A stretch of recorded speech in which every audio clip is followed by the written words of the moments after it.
법원행정처장님, 예. 지기현 판사에게 꼭 그렇게 해야 된다고 전해주셔야 합니다.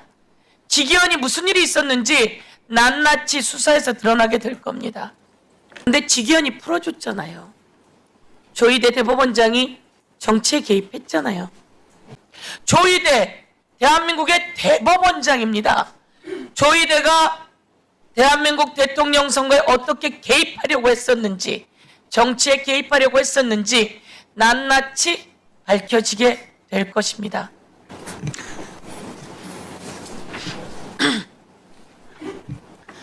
예, 서울 중랑구갑의 서영교 국회의원입니다.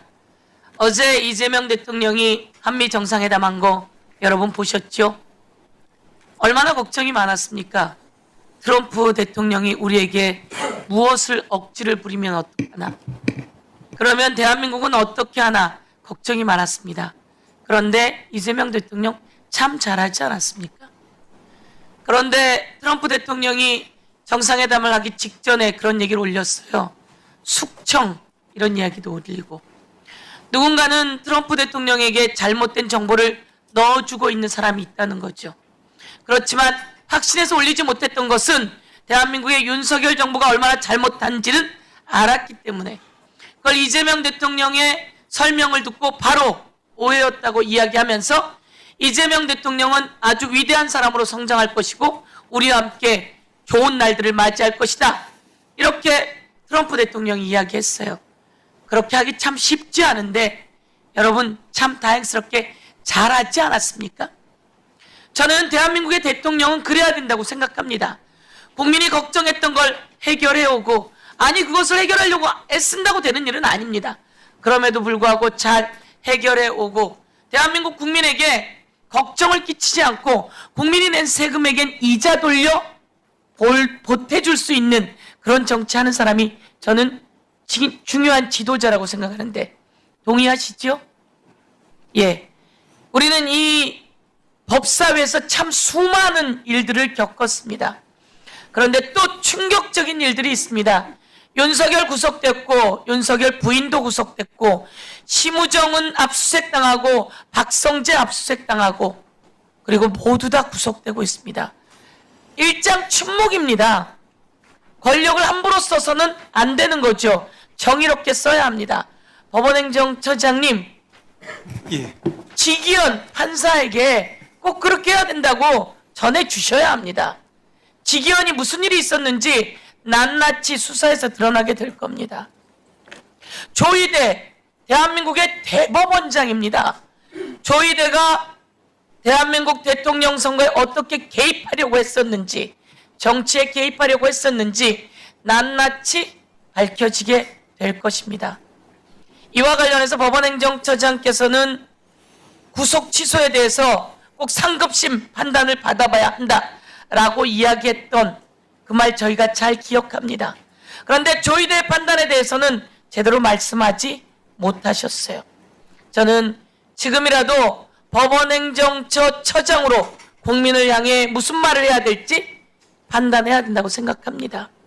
세상은 바뀌었고 고위공직자들은 국민에게 언제나 다시 심판받는 자리라고 하는 것을 명심해야 할 것이다, 이렇게 생각하고 대법원이 자기 중심을 잘 지켜주길 간곡하게 요구합니다. 그렇게 하시겠습니까? 예. 위원님 말씀 잘 알겠습니다. 그리고 이 자리에서 아마도 기억하시겠지만 12.3 일 생겼을 때 직후에 법사위에 나와서 이것이 헌법에 반하는 통수권의 행사라는 취지로 대법원의 뜻을 밝혔고, 그 뒤에도 계속 같은 취지로 저희들이 제 입장을 밝혔습니다. 그것이 이제 저희 대법원 원 사법부가 국민의 보편적 상식과 같이 간다는 그런 의사를 분명히 했고, 앞으로도 그와 같이 하겠습니다. 분명히 하고 실천도 그리해야 합니다. 그런데 지기현이 풀어줬잖아요. 조희대 대법원장이 정치에 개입했잖아요. 그래서 이런 부분도 다시 가서 회의하시고 국민 앞에 입장을 밝히셔야 합니다. 다음 법무부 장관께 질의합니다. 예. 화면 띄워주십시오. 건진법사 전성배 집에 5천만 원, 1억 6,500만 원이 발견되었고 5천만 원 관봉권이 발견되었습니다. 그렇죠? 예. 그런데 그 5천만 원 관봉권을 검찰이 그것을 다 압수해서 띠지를 다 잃어버렸다고 합니다. 어떻게 되는 겁니까? 이런 검찰 대한민국에 상식적으로 이해가 됩니까? 뭐 일반 보통인의 입장에서 봤을 때도 이해할 수 없는 그런 행태였던 것 같습니다. 네. 그럼 어떻게 해야 합니까?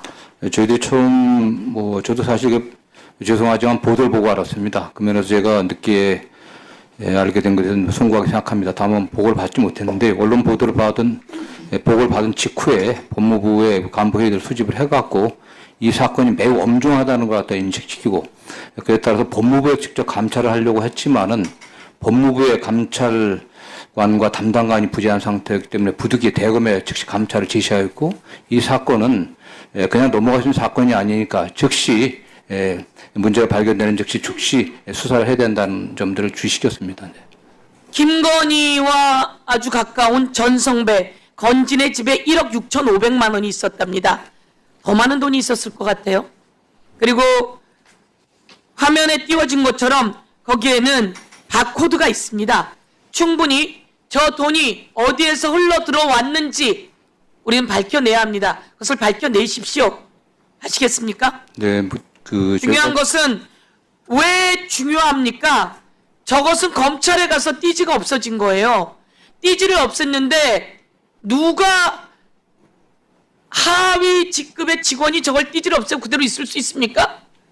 위에 있는 검사가 지시한 거죠. 위에 있는 검사가 지시했고 그리고 남부지검 지검장이 묻은 거 아닙니까? 남부지검 지검장의 이름은 뭡니까? 당시 지검장의 이름은? 신응석이죠? 그렇습니다. 신응석! 제가 오늘 이 자리에서 크게 외칩니다. 남부지검 지검장이었던 신응석! 어떻게 김건희와 전성배, 건진 관련한 것을 어떻게 조작하고 은폐하고 숨기고 검사들이 어떻게 연결되어 있는지 낱낱이 파헤쳐 줄 것을 요구하겠습니다. 네, 어떤 각별한 관심을 갖고 진상이 밝힐 수 있도록 최선을 다해 협조하도록 하겠습니다. 다음 화면 띄워주십시오. 김충식 수첩 띄워주십시오. 김충식이 누굽니까? 최은순의 동거남입니다. 그런데 적당한 동거남이 아니었어요. 어마어마한 사람입니다. 김충식 수첩에 손목사 세계로 구해 아산 배방읍 부동산 7억 이렇게 되어 있습니다. 아산 배방읍은 어디입니까? 법무부 장관님. 전 잘못. 아산 배방읍 부동산이거든요. 지금 드리겠습니다. 피 묻은 사진 띄워주십시오. 예, 이게 이재명 당대표 시절에 가덕도에서 목에 칼이 찔렸을 때 그 현장에 제가 있었습니다. 그리고 이 사진은 제가 찍었습니다. 제가 현장을 보존해야 된다고 사진을 찍었습니다. 피가 왕창 묻어 있었습니다. 그런데 경찰이 바로 그 자리에서 물청소를 했습니다. 법무부 장관님, A, B, C, D 현장을 지키는 거 아닙니까? 예, 현장 보존이 굉장히 중요합니다. 그런데 제가 당시에 경찰서장을 불렀습니다. 왜 물청소를 하느냐? 자기는 해야 된다는 겁니다. 우철문 경찰청장에게도 전화했습니다. 그것을 청소하는 게 맞다는 겁니다. 맞지 않습니다. 그런데 이때 이 칼을 찔렀던 칼 사진도 보여주십시오. 저 사람 김진성, 저 칼입니다. 저렇게 날카롭게 깎은 저 칼. 김진성이 있던 부동산이 아산 배방읍이고 아산 배방읍의 1등 부동산이라고 하는 것입니다. 그런데 2023년 김충식의 노트에 아산 배방읍 부동산 7억이라고 하는 겁니다. 이 내용으로 김충식의 동거녀가 이재명을 죽이기 위해서 김건희가 사람을 찾아다녔다 이런 발언을 했는데요. 이 발언의 진위는 저희가 법무부에 요청하겠습니다. 이 발언의 진위까지는 제가 다시 한번 요청하지만 적극적인 철저한 수사가 필요합니다. 철저한 수사가 필요해서 이에 대해 요청합니다. 김충식이라고 하는 최은순의 동거나 이 사람의 수첩에 아산 대방읍 부동산 7억 쓰여 있었고 이 이재명 대표를 칼로 난도질했던 차의 이름 김진성은 아산 대방읍에 부동산을 하고 있었습니다. 이에 대해서 오늘 제가 여러 가지 연결고리를 말씀드리면서 철저한 수사를 촉구하고 이 뒤에 어떤 배우가 있었는지 다시 재수사해야 한다 이렇게 요구했습니다. 제가 구체적 사건에 대한 수사를 지휘할 수 있는 입장이지는 않지만 이 사건의 엄중함을 잘 알고 있습니다. 매우 조직적이면서도 계획적인 테러일 가능성이 매우 높기 때문에 지금 민주당 여러 의원님들도 관련 의혹들을 조사하고 있고 저희 법무부도 검찰과 관련해서 협조할 부분이 있다면 가장 적극적으로 관심 갖고 협조하도록 하겠습니다. 시청자 여러분의 구독과 좋아요는 영상 제작에 큰 도움이 됩니다.